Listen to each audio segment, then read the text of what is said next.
덱스님 전세 사기 소식에 제 급히 영상으로 도움 말씀 좀 드릴게요. 사기꾼들이 한 번 더 사기를 칠 수 있으니 절대 조심하셔야 될 게 있습니다. 정말 악질적인 두 번 털어먹는 그런 사기 수법이에요. 저는 유튜브 부티인입니다. 지금 개업 공인중개사고요. 지자체, 교육청 등에서 부동산 계약의 기초 상식, 전세 사기 피해 방지 프로젝트 강사를 맡고 있습니다. 그래서 지금 상황 제가 도움을 드릴 수 있어서 영상으로 말씀드리겠습니다. 그 전에 먼저 저희 시청자분들 위해서 무슨 내용인지 간략히 설명부터 드릴게요. 태어난 김에 세계 일주 등 통해서 아주 왕성한 활동 펼치시는 덱스란 분이 있습니다. 근데 정말 안타까운 소식이 전해졌는데요. 바로 전세 사기를 당했다는 얘기입니다. 유튜브 채널 인생84 통해서 맨 처음 알려졌는데요. 이게 상당히 전형적인 수법이었어요. 일명 바지 사장 전세 사기. 원래 맨 처음 계약했을 때는 문제가 없었다고 합니다. 그런데 어느 날 은행에서 연락이 오죠. 집주인 바뀌었으니 새로운 정보 달라. 이때까지 전혀 몰랐었는데요.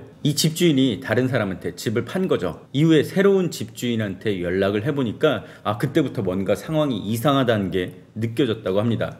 난 집주인이 아니다. 등기부상 소유주가 됐지만 명의만 빌려줬다고 합니다. 몇백만 원 준다 해서 급전이 필요해서 그 꼬임에 넘어갔다는 소리죠. 전세금 또한 3억이나 된다고 하고요. 방송 통해서 보면 이런 갑작스러운 사기 피해에 어떻게 해야 될지 모르고 있는 상황처럼 보입니다. 이제부터는 제가 덱스님께 도움 말씀 드릴 건데요. 그나마 다행인 건 현재 전세금 반환 보증보험을 들었다는 것. 그래서 첫 번째는 이 보험회사에 즉시 먼저 연락을 하십시오. 나중에 계약 기간이 끝난 뒤에 대위 변제, 즉 전세금을 대신 받으려면 어떻게 해야 되는지, 그리고 지금부터 준비할 건 뭔지 꼭 미리 상담을 해보셔야 돼요. 지금 유튜브 채널 통해서 보면 특별한 대응을 하고 계시지는 않은 것 같은데요. 물론 일도 바쁘고 이런 일이 처음 당하시면 상당히 사람이 정신없고 당황스럽고 당혹스러울 겁니다. 이럴 때일수록 정말 정신 바짝 차리셔야 되고 즉시 그리고 적극적으로 대응하셔야 되는데요. 첫 번째, 보증보험 회사에 먼저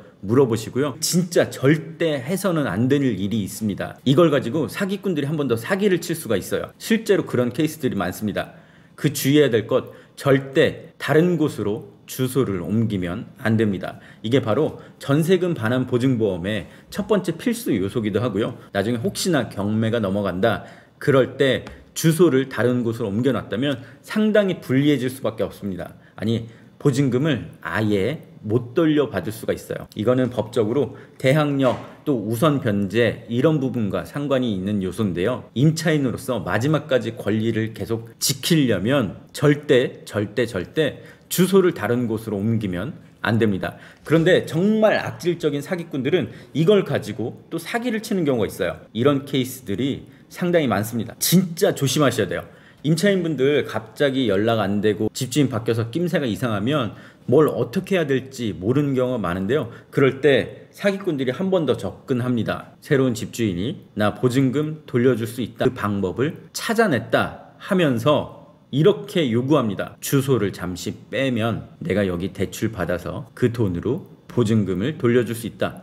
또는 주소를 잠깐 빼면 다른 방법으로 돈을 마련해서 주겠다. 주소만 잠깐 옮겨달라. 여기에 누군가가 살고 있으면 안 되기 때문이다 라고 얘기를 합니다. 그런데 이게 정말 악질적인 두 번 털어먹는 그런 사기 수법이에요. 이렇게 주소를 빼는 순간 임차인의 권리를 지킬 수 있는 대항력이란 게 바로 사라지기 때문에 보증보험에서도 돈을 안 줄 수 있습니다. 그러니까 절대 주소를 다른 곳으로 옮기시면 안 됩니다. 이 부분 꼭 명심하시면 좋겠어요. 제가 이렇게 당하는 분들 너무너무 많아서 그 부분 모르고 계실까봐 높아심에 말씀드리는 겁니다. 지금 상황에서 대응책은 세 가지입니다. 아까 첫 번째, 전세금 반환 보증보험 얘기 제가 말씀드렸고요. 두 번째, 새로운 집주인, 나 돈 없는 명의만 빌려줬다는 바지 사장과 해결하는 방법, 그리고 집을 팔고 이미 떠난 이전 집주인을 상대하는 방법이 있습니다. 법적인 의견이 갈릴 수가 있고 저도 덱스님의 계약 상황 등을 정확히 모르기 때문에 더 자세한 얘기를 듣고 싶다면 꼭 개인적으로 연락을 주시길 바라겠습니다. 사실 제가 덱스님의 전세 사기 케이스를 말씀드렸지만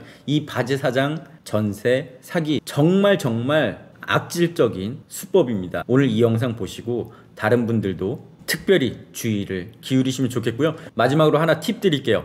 안심전세 앱이란 게 있습니다. 정부에서 만든 어플인데요. 여기 등기부 변동 알림 서비스가 있습니다. 내가 전세 살고 있는 동안 집주인이 바뀌거나 또 다른 대출을 받았을 경우 자동적으로 알려주는 서비스입니다. 뒤늦게 모르고 있다가 나중에 뒤통수 맞는 것보단 미리미리 알아서 조금이라도 빨리 대응책을 찾는 게 훨씬 좋겠죠. 이런 서비스 적극 이용하시길 바라겠고요. 끝으로 덱스님, 다른 일이 너무 바쁘고 정신이 없고 또 당황스럽더라도 잘 대처하시길 바라겠습니다. 도움이 필요하다면 언제든 저한테 연락 주십시오.